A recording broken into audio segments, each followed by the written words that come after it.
Hear Army veteran Josh Mantz tell his story of how he was shot and killed by an enemy sniper in Iraq. Coming up next on Veteran on the Move.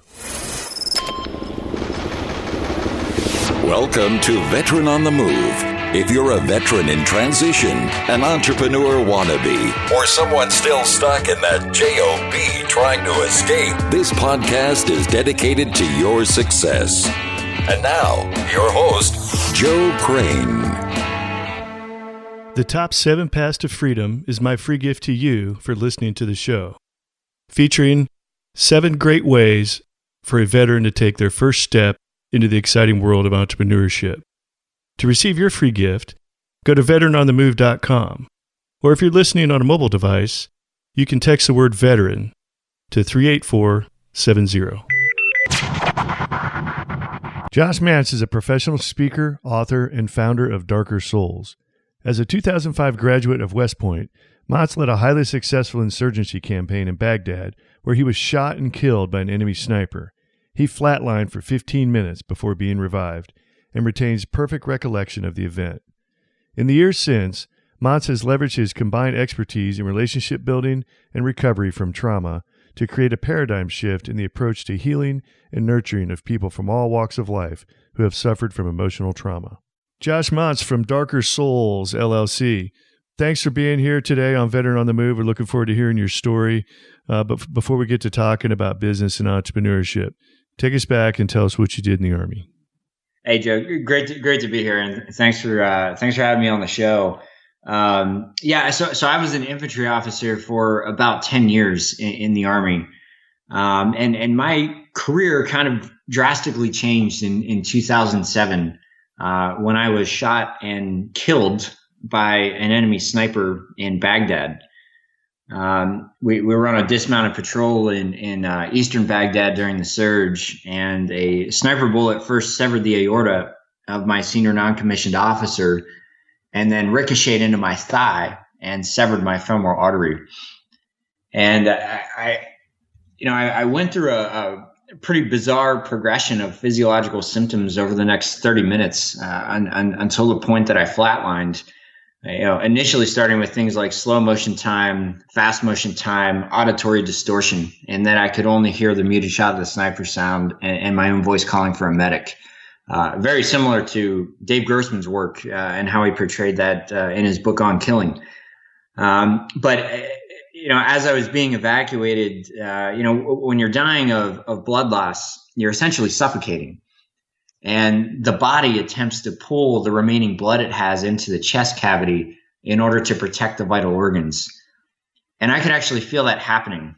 So the blood would start to creep out of my legs, and as all the blood left, they would cramp up and become numb. And then that blood creeping sensation moved up through my thighs, and they became numb. And when the feeling hit my stomach, it was a point where I knew that the injury was getting out of control. And at that point, it was a very harsh anaerobic pain, as if I was running sprints around a track and couldn't stop. And then when that feeling moved to my chest, I consciously knew that was it. I took my last breath. I said my last thought, and I died. I woke up about 2 days later in the green zone to learn that I had flatlined for 15 minutes straight. But more importantly, I learned that while I had survived, Staff Sergeant Marlon Harper did not. And I'd soon come to learn that the experience of dying would pale in comparison to the decade-long emotional struggle that I'd go through as I sought to find meaning in a second life. And that really prompted a pretty significant change in my career and a redirection in a lot of different ways. I, for years, did not know the nature of the emotional void that I was experiencing. It was a journey that was filled with suicidal spirals, depression, a lot of other dangerous pitfalls along the way that I wasn't even cognizant of. And to make it even more complex or put it into a better perspective, not 2 years after this injury, I found myself on the national speaking circuit when I was a general's aide. helping the Department of Defense reduce and eliminate stigma associated with help-seeking behavior. And over the course of the next couple of years, that turned into hundreds of talks ranging from, Oprah and CNN and Fox down to the local Lions Club and everything in between. And what I found is that even despite the expertise that I developed within the behavioral health field, almost a near clinical understanding through the nature of the talks that I was doing, I still failed to recognize the deeper symptoms within myself, especially when we look at those traumatic experiences through the lens of shame, guilt, powerlessness, betrayal, and other spiritual and moral wounds. And that really prompted and led to the work that I'm doing now with my company, Darker Souls, which at its core is designed to help people recognize and validate the true source of their emotional pain, derive meaning from suffering, and ultimately begin to grow from that experience or experiences. Holy cow. Phenomenal story, Josh. And I mean, you present it very well, and you go through about an incredible incident in 10 years of trauma and recovery from that incident in a very eloquent way of delivering that. So thank you for that. Can you talk a little bit about, after all this happened to you and you end up getting out of the Army, what was your transition like, and what kind of things were you looking at doing, and what were your trials and tribulations as far as transition goes, having dealt with what you had dealt with? 10 years in the Army, you're probably looking at a career in the Army, and now that's gone. In addition to what happened to you, now you're looking for direction. Am I going to go get a job? What are you thinking as you're getting out? It's such a great question. I had no intention of getting out of the military. Even after this injury, I was back in Baghdad 4.5 months later. I was then on the speaking circuit doing good stuff. Now, admittingly, like in retrospect, I was in a very unhealthy way working myself into the ground, right? And work can absolutely be considered a form of addiction, and a long story short, that led to a divorce in one hand and a career-ending surgery of Crohn's disease in the other, which is a disease that I've had for nearly as long as I've been in the military. For the longest time, I was able to manage that through dietary practices and staying in good physical condition. But I allowed myself to really get under massive amounts of toxic stress, particularly when I took company command of a warrior transition unit later on. And it was just this fierce dedication. There was so many people struggling emotionally. The behavioral health field was, although there's a lot of great clinicians out there, the behavioral health field as a whole is not really clear on the resolution of trauma. And that applies to both the private sector and the government. So there was a lot of, there was really this massive period of burnout around 2012 where I lost almost 30 pounds. I refused to stop. I had my medic giving me IVs over lunch so I could keep going. And it ended up teaching me a really big lesson that if you're not keeping yourself healthy, you're not really going to be able to impact others, at least long term. So stemming from the kind of the burnout that ensued from that, I really switched gears in my career, and I was doing really well. I had just got picked up for major, below the zone even, and was fortunate enough to get picked up for the Foreign Area Officer program. So went out to Monterey, California, and started the Arabic course out there.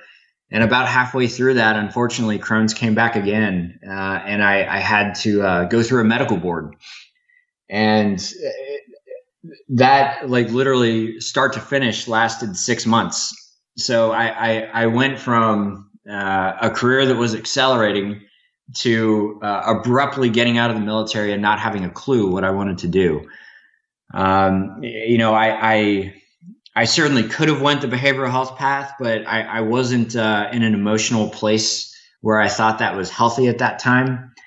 And more importantly, I did a lot of work in the nonprofit sector and obviously understood the public sector and the government, but I didn't have an understanding of the private sector.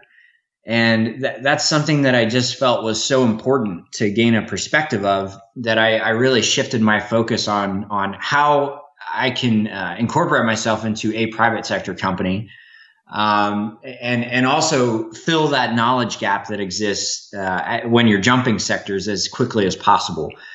So I got accepted at Tesla and was actually working out here at Silicon Valley with Tesla for about a year and a half. Did very well there, but there was it ultimately wasn't really what I was passionate about.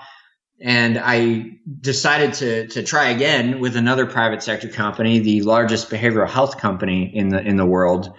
Again, did very well there, but the objectives of that organization ultimately really weren't aligned with what I was trying to accomplish.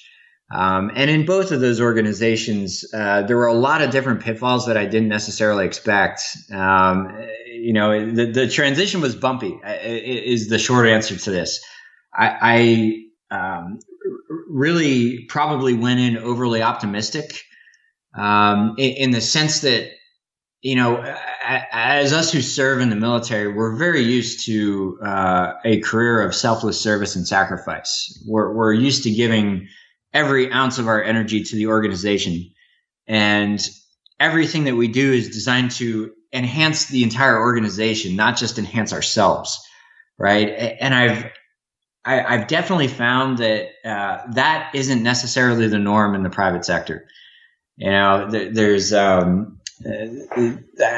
ran into a lot of situations where I think some of the people, some of the leadership that I worked with, were almost intimidated by that mentality. That this guy's going out of his job scope to do X, Y, and Z. Mm-hmm. And there was really some people that kind of got intimidated by that, and it almost developed into this toxic environment. And it pushed me to the point where I ultimately realized I'm going to be a lot more effective if I just have the confidence, make this move, and start my own organization. Hey, Josh. All right. Well, hold that thought for a minute. We're going to take a quick break, and we'll be right back. Have you joined the Veteran on the Move Facebook group? I personally invite every guest that I have on the podcast to join the group. So the Veteran on the Move Facebook group is a great way to connect with previous podcast guests. Our Facebook group will keep you in touch with other veterans that are transitioning to entrepreneurship, and you will also get great updates and free guides on the people, programs, and resources that will help you in your transition to entrepreneurship. All right, we're back talking with Josh Mantz from Darker Souls, LLC. So, Josh, you were talking about, essentially, you've been out of the Army for 3 years and working in various businesses and doing quite well at everything you do, but you came to the realization you needed to start your own business. Why do you think it took you that long? There was part of that was internal. I, for example, when I joined the behavioral health company, I really went in with the mentality that, man, we could probably drive a lot of change with the weight of the biggest behavioral health company in the world behind us. And that view, unfortunately, turned out to be overly optimistic. And I realized that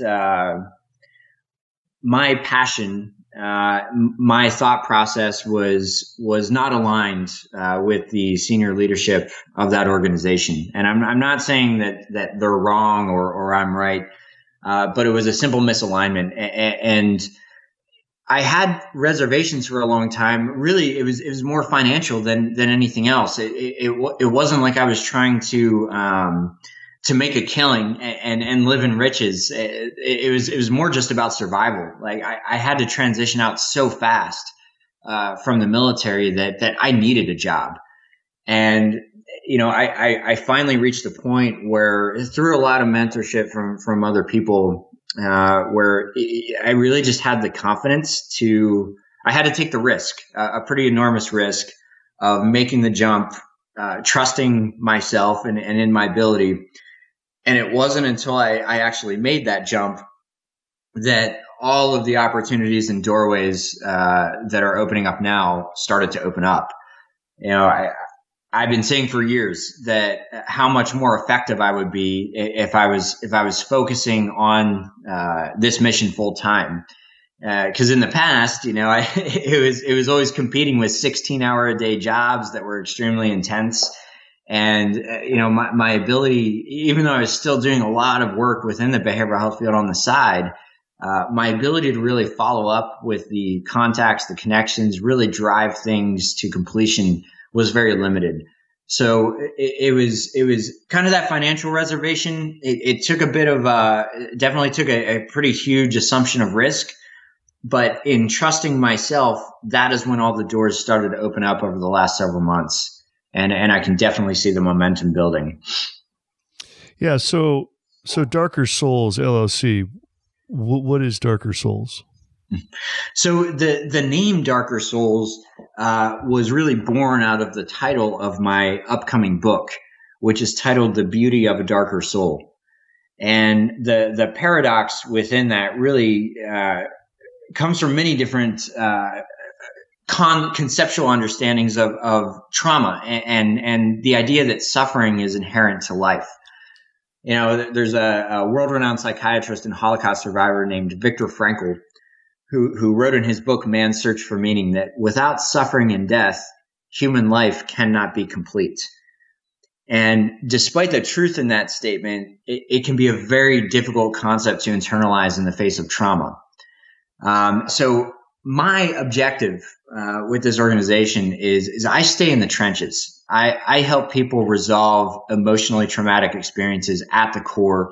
I educate clinical providers to help empower them to ask better questions during session so that people can suffer more productively, to resolve those traumatic experiences, derive meaning in them, and then ultimately begin to grow from them.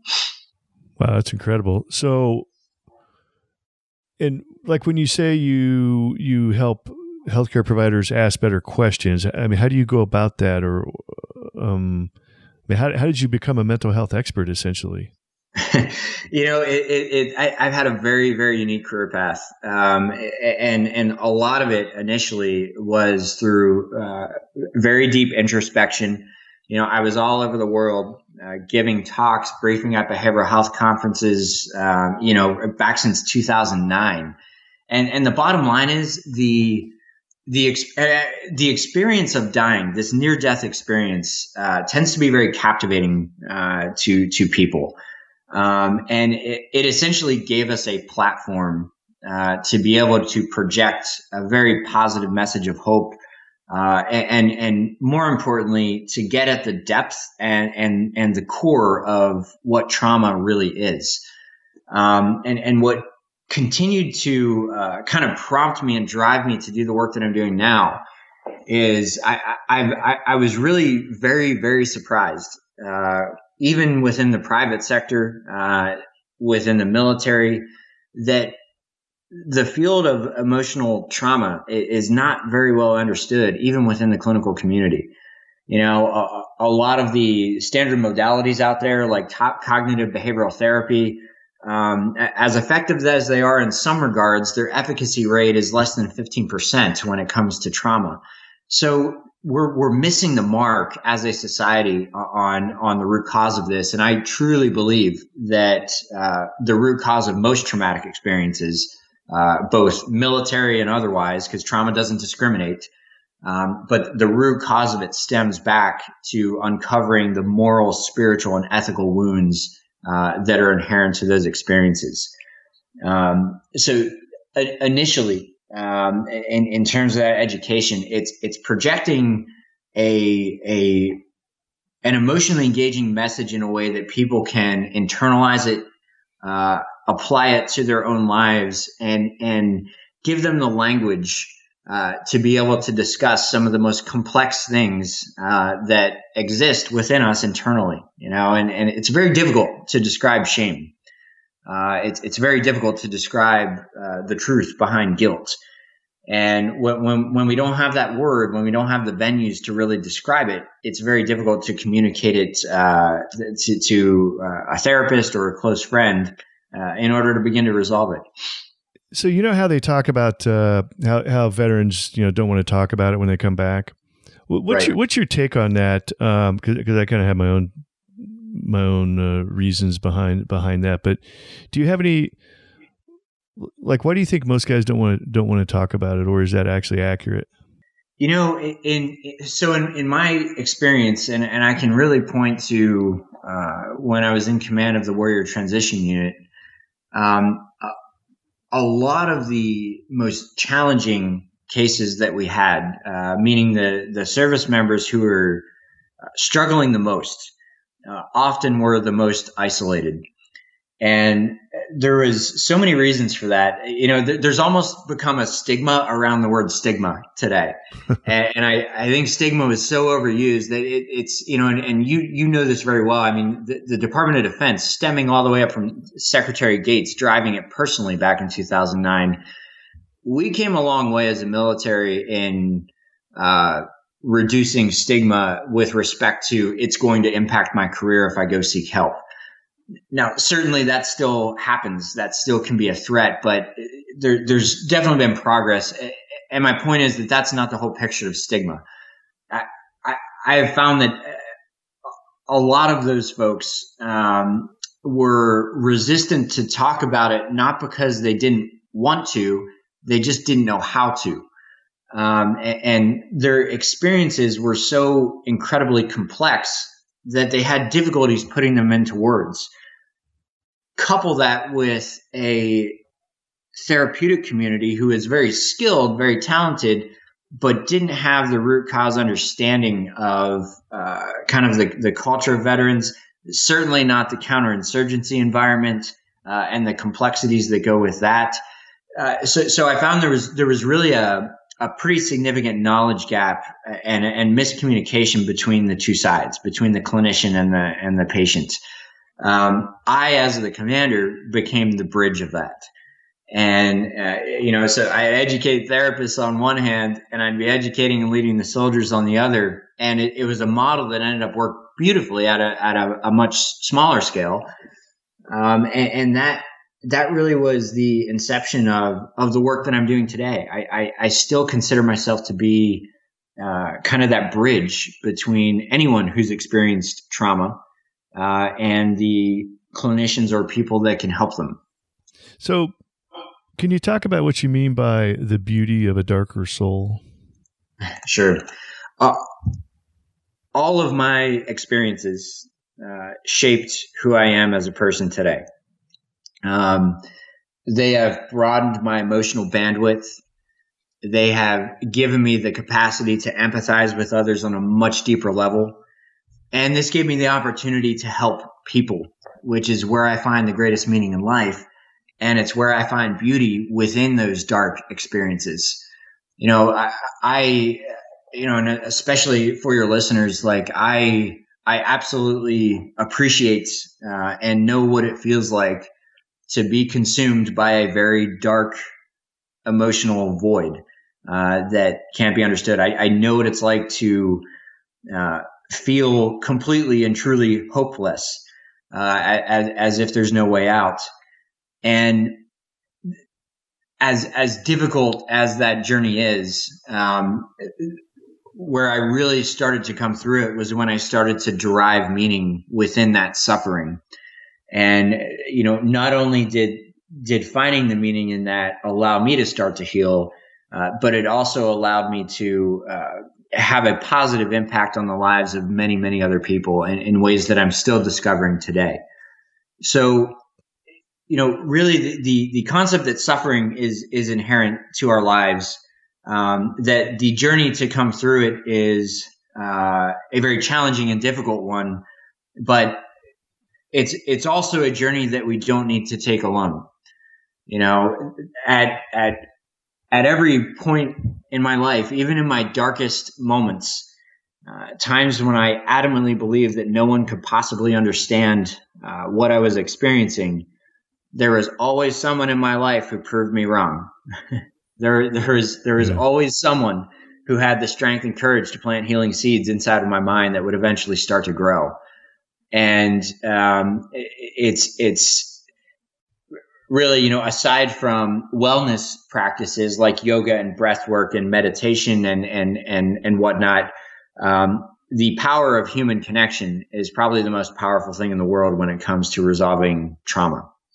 Absolutely. And I think, even to a much smaller extent, when veterans get out, when military folks retire, they underestimate the value of that military human connection. And it could be years later and they realize, I forgot how much I really enjoyed. I appreciated being around those folks. And right. It can cause, mild depression or even so severe resulting in, the suicide. So, underestimating that military connection where you've come from is interesting. It's, I've experienced some of that myself. I didn't realize how much you always hear, I always miss the people, from the guys that go ahead of you. But, I think I underestimated that myself too. It's such an important point you just brought up. And when I do speak to audiences about transitioning from service, I do bring a pretty heavy emotional component to that because it's a very high risk time. When we're sprinting at 100 miles an hour throughout the course of a career, and when we're surrounded by that culture and that purpose, it can almost inadvertently cause us to suppress a lot of things that might later come out down the road, even years later, as you said. And when people transition from service, it can really come with the perception of a loss of purpose in their lives. And that's dangerous, especially when you're abruptly slowing down, you're adjusting to a new environment. There's new financial pressures. There's new cultures to adjust to. The point here is to, for anyone listening, it's all of us are vulnerable to depression, to anxiety, to trauma, and maintaining self-awareness. And really, one thing that saved me and one thing that really kept me alive is my receptivity to feedback from others. There was. Like I said, I never once deliberately, intentionally tried to suppress anything that I was experiencing. But there were definitely times in my life that I can look back retrospectively and see every single time when someone had the courage to come up and point something out to me in terms of my behavior or a concern they had over me that I didn't recognize in myself. And even if I couldn't internalize what they were telling me, I remained receptive and humble to the fact that they might know more about me right now than I know about myself. So it's transition is a dangerous time. It can be a dangerous time. And it doesn't necessarily mean that ends with your first job. My journey went through two pretty significant jobs, that, I went through a pretty rough emotional period of time in both of those. And much of it was unexpected. So I really had to rely on the people around me to come through that time, and ultimately that gave me the confidence to do what I'm doing now full time. Okay, so Josh, we've had a pretty good lead up to everything that's been going on. Exactly, what are you doing with Darker Souls LLC? Let's talk about the business side of things. Sure. Yeah. So in terms of the business, there's a couple different lines of effort going on right now. First of all, the book is about to be launched, and that's going to be a pretty substantial national and most likely international tour associated with that over the next year or two. So the book, coupled with speaking engagements, is really going to be the initial revenue base for everything to come with Darker Souls. With respect to other lines of effort, there is contract work that I'm preparing to do out here in Silicon Valley that's really designed to rein in all organizations that touch veterans in a cross-sector capacity, so both public, private, nonprofit sectors. The Bay Area has so much potential out here. There's a lot of great things going on, but it's in terms of its veteran population, it tends to be very disjointed, very fragmented. There's no central linchpin or leader that's really pulling that together. So I've been able to partner with the Presidio Trust, which is a neutral government organization in San Francisco, to start to rein that effort in and mimic a city that really does have strong programs such as Chicago and Los Angeles. And then in another respect, I'm part now of the Patriot Authors Network, which is just incredibly humbling to be part of this group. But all of the authors in this network don't just have good stories to tell. They're incredible stories, but they've also derived meaning out of their experiences and project positive messages within the lives of others. So through that network, we're doing a lot of work at the national level to really change the language and the way veterans tend to be viewed by society as a whole, which tends to be in one of two extremes. They're either looked at as broken charity cases or heroes, whereas the truth tends to lie in the middle. So multiple different avenues going right now, multiple different entities, both in the healthcare field, on the veteran side and the nonprofit world, kind of across the board. So it's starting to turn into a sprint, which is exactly how I wanted it. All right. Well, that's great. Well, hey, Josh, we're getting close to the end of our time here. How do we find Darker Souls if we're interested in checking out what you do, or if there's somebody out there interested in contacting you and get involved? Yeah, sure. You can just hop on darkersouls.com. So it's souls plural, but darkersouls.com has everything you need on there. And I also have a Facebook page, Darker Souls as well. The book will be out. It's kind of out of my control right now. It's still wrapping up pre-publication review at the Pentagon. So I expect to get that back any day. And we should be publishing definitely by the end of the year.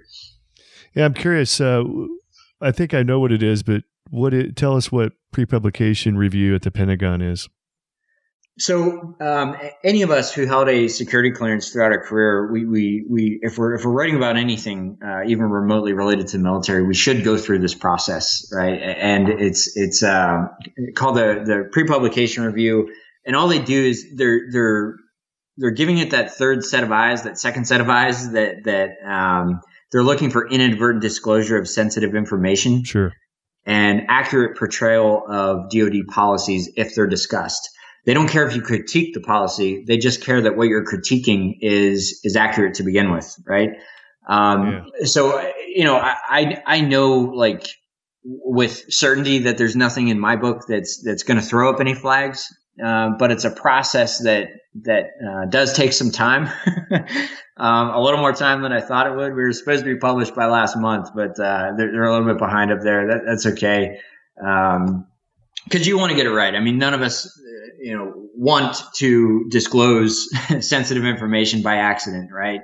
And it's always good to go through that process just to make sure that that strong relationship is maintained with the people we served with, right?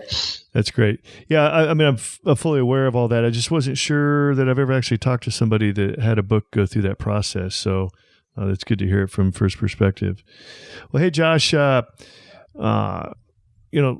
looking back on it and where you're at this point, if you're talking to that veteran that's looking to start their own business, from what you've learned up to this point, what kind of advice would you have for them? I have the confidence to trust yourself. Now there was an enormous amount of value that I gained from my experience in the private sector. And I would never negate that. Like, my experience at Tesla was irreplaceable. My experience with my last company was irreplaceable. But I had to ultimately trust myself and align my passion with my skill set. And that the best avenue to do that was, for me, becoming an entrepreneur. And remember too, a lot of people kind of still, for some reason, have the perception that the military is this very confined and regimented, structured organization. And certainly there's components of it that are, but I would also call the military the most innovative organization in our country, if not the world. And anyone who served in a counterinsurgency environment over the last 10 years knows exactly what that feels like. Mm-hmm. We had to learn everything on the fly and adapt on a daily basis. So the entrepreneurial route, I believe, is actually very closely aligned with some of our inherent values and skill sets that we're bringing to the table to begin with. So if you're concerned about being you're not happy being in a structured role in the private sector, or it's not working out, I can almost guarantee you that having the freedom of maneuver in the entrepreneurial world really gives you that opportunity to run and sprint and kind of put that pressure inherently on yourself, which can be a really good thing and a really productive thing for some of us. So I think it's a great fit, and there's a lot of resources out there to help with that. It can be a slow start, but it's definitely a journey that's worth it in the end. All right, Josh. Well, thanks for sharing your story. Fascinating story. Great to hear it. Thanks for sharing, and good luck on your book, The Beauty of a Darker Soul, when it comes out here in the near future. And we look forward to seeing your success in the future. Hey, thanks so much, Joe. I really appreciate it. All right, these two veterans are Oscar Mike. As you can tell from listening to the Veteran on the Move podcast, interviews are a great way to tell your story and spread the word about your business. If you would like to get booked as a podcast guest, I recommend Interview Valet. You can check out Interview Valet at veteranonthemove.com/valet.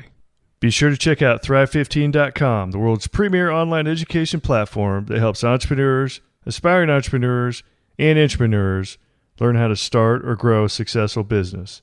Start your free 30-day membership by going to Thrive15.com and use the promo code VETERAN.